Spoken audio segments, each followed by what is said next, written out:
Hey everyone, my name is Matt and welcome back to my channel. Today we're going to continue on with some basics in photography, or we're going to talk about certain buttons on your camera. So today we're going to talk about drive modes.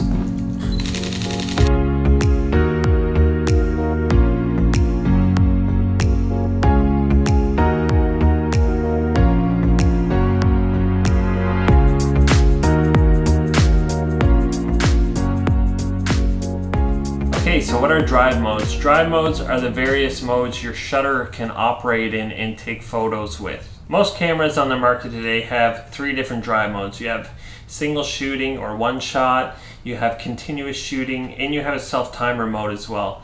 There's other cameras on the market that have higher end features like silent shooting or continuous image bracketing, but for the most part, we're just going to look at those three main drive modes today. First mode we're going to look at is single shot or single shooting. So it's pretty simple in theory. Your camera takes just one shot once your camera shutter is pressed down, similar to this. I focus, I take one shot, and one shot. So this is my Sony camera. It's a Sony a6500.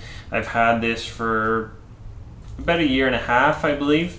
And similar modes in this one as well. This is a Canon 60. I've had this for I think 6 or 7 years. So it's the same thing, same process. You just push down your shutter, you focus, and you take one shot. So that's single shooting. I use single shooting mode or single shot mode when I'm taking an image of things that generally aren't moving. I might be taking a portrait, I might be taking a shot of an object, I might be taking a shot of rings, shoes, of a suit, maybe a dress. But generally when things aren't moving, that's when I like to use single shot mode.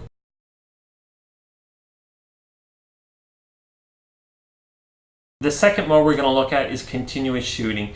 And what happens with this mode is when you press your shutter button down, your camera continuously takes images. Generally higher end cameras are able to take a higher number of photos per second. This one takes 4.5 photos per second in continuous shooting. I have my a6500 here.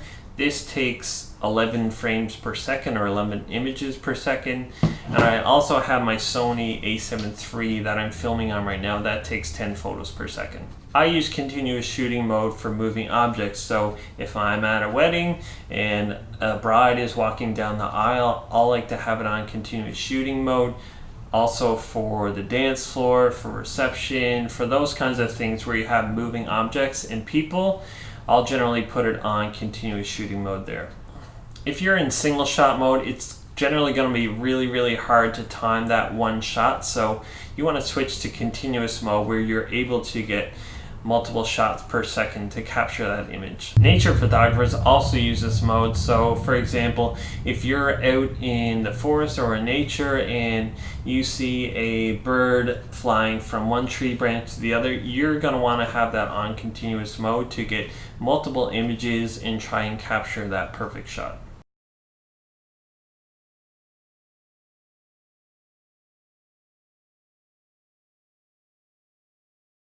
The third mode we're going to look at is the self-timer. The self-timer is great if you want to set your camera up on a tripod to either take a selfie or maybe a group shot that you want to get all your family in and you want to get in there too. Set it up on a tripod, put it on a 5-second delay or a 10-second delay. You press the shutter button, it counts down, and then you run over, get in the shot, and you get all the group or all the family together. I like to use the self-timer option as well if I'm shooting landscape photos. So when I'm out at night or say sunset or sunrise, I'll put my camera on a tripod and I'll use that self-timer option. Generally when you press the button on your camera, you are providing a little bit of shake, which you want to eliminate. So I'll put it on 2 or 5 seconds. I'll press the button, I'll step away, and therefore no vibration at all and no motion. So I'm going to take a photo with the self-timer option just to show you kind of what it sounds like and what it does. Okay, I have my timer set up for 2 seconds, so I'm going to press the shutter.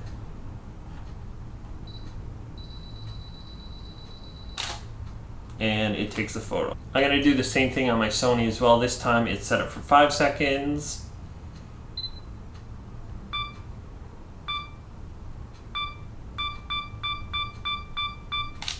Earlier in the video, I talked about other modes like silent shooting. So silent shooting is great for if you're at a wedding reception or if you're at a religious ceremony where you really don't want to disturb anyone, because cameras do make noise. They have motors in them. They have things that move around and make noise and make distractions. So sometimes you may want to use a mode like silent mode. We've explored 3 or 4 different shooting modes on your camera, so now we're going to look at how to access them. So right there on the Canon, you see that drive mode right there. So you're going to press that button. So you press that one and it goes to single shot. That's continuous. That is the silent shooting mode. Silent shooting mode continuous, and then you go over to the self timer option. So on the back of my Canon, you can hit the Q button here, and then you can go down to drive mode. You can do single shooting, continuous shooting, silent single shooting, silent continuous shooting. Then you can go over to the self-timer options. So with Sony, this one's a mirrorless and it has a live view monitor or an EVF. So what I'm going to do is I'm going to press the function button right there, that FN button. And then I'm going to go to, this is drive mode here. Hit drive mode, then you have single shooting, you have continuous shooting high. You can also do continuous shooting mid, low, and high plus for different speeds. Then you can go down and use your self timer. You can also do continuous bracketing, which I kind of spoke about earlier on the higher end cameras. And then you have other modes as well. So that's it for this topic on drive modes. If you have any questions or comments, please leave them in the comments section below. And if you could like and subscribe, that would be awesome as well. Thank you so much for tuning in, and we'll see you in the next one.